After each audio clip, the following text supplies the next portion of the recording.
اب سے کچھ عرصہ پہلے تک کم از کم پاکستانی عوام تو آذربائیجان کے شہر باکو کی وجہ سے صرف اس کا ایک سیاحتی پہلو ہی جانتی تھی، مگر پھر اچانک گزشتہ ہفتے social media per Azerbaijan is not alone اور پاکستان اسٹینڈز ود آذربائیجان جیسے ہیش ٹیگز ٹرینڈ کرنے لگے تو اب سمجھ آئی ہے کہ یہاں سیاحت ہی نہیں بلکہ ایک خاصا پرانا اور پیچیدہ تنازع بھی ہے جس پر اب تو جنگ بھی شروع ہو چکی ہے۔ تو ہم نے سوچا کہ کیوں نہ ہم آپ کو آذربائیجان اور آرمینیا کے بارے میں کچھ حقائق بتائیں اور یہ بھی بتائیں کہ اب یہ دونوں ملک لڑ کیوں رہے ہیں۔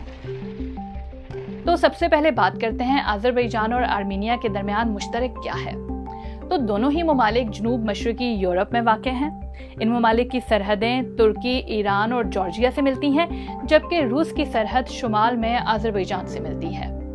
دونوں ممالک 1922 سے 1991 تک سوویت یونین کا حصہ رہے ہیں۔ اب آذربائیجان کے بارے میں آپ کو بتائیں کہ یہاں اکثریت مسلمانوں کی ہے، لیکن ریاست کا مذہب اسلام نہیں ہے اور اپنے آئین کے مطابق یہ ایک سیکولر ملک ہے۔ یہ ملک تیل کے وسائل سے مالا مال ہے۔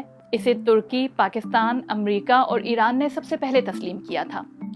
یہاں آذری اور روسی زبانیں بولی جاتی ہیں۔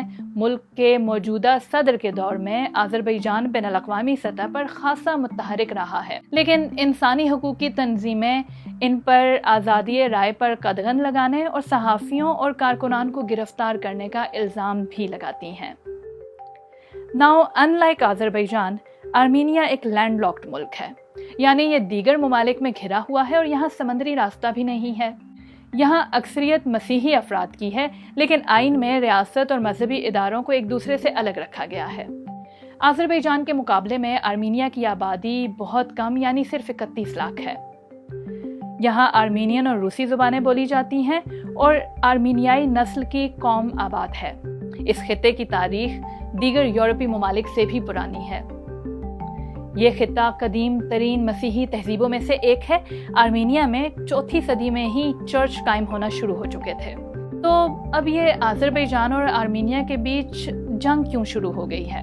اس تنازع کا محور نگورنو کرباخ نامی علاقہ ہے۔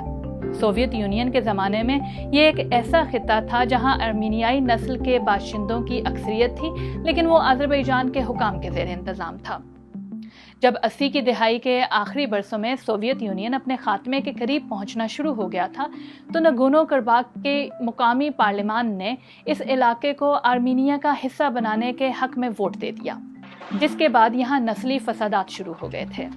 دونوں ممالک کے درمیان اس علاقے کو حاصل کرنے کے لیے 80 اور 90 کی دہائی میں کئی جنگیں ہو چکی ہیں۔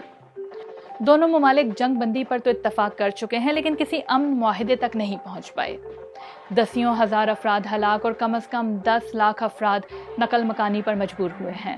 1994 میں روس کی کوشش سے ہونے والی جنگ بندی سے پہلے نگورنو کرباخ مکمل طور پر آرمینیائی فوج کے کنٹرول میں جا چکا تھا۔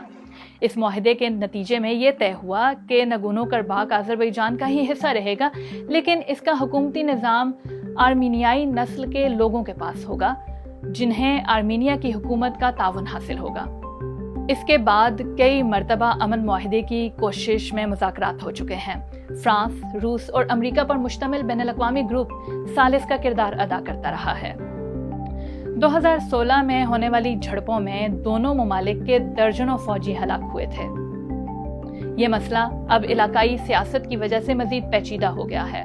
ہمسایہ ملکوں میں ترکی آذربائیجان کے ساتھ قریبی تعلقات رکھتا ہے، لیکن روس آرمینیا کا ساتھ دینے کے ساتھ ساتھ آذربائیجان کے ساتھ بھی اچھے تعلقات رکھتا ہے۔ یہ واضح نہیں کہ کس ملک نے حالیہ کشیدگی میں پہل کی تھی، لیکن دونوں ملکوں کے درمیان کئی ماہ سے دوبارہ ایک تناؤ موجود تھا اور جولائی میں جھڑپوں میں دونوں طرف سے ہلاکتیں بھی ہوئی تھیں۔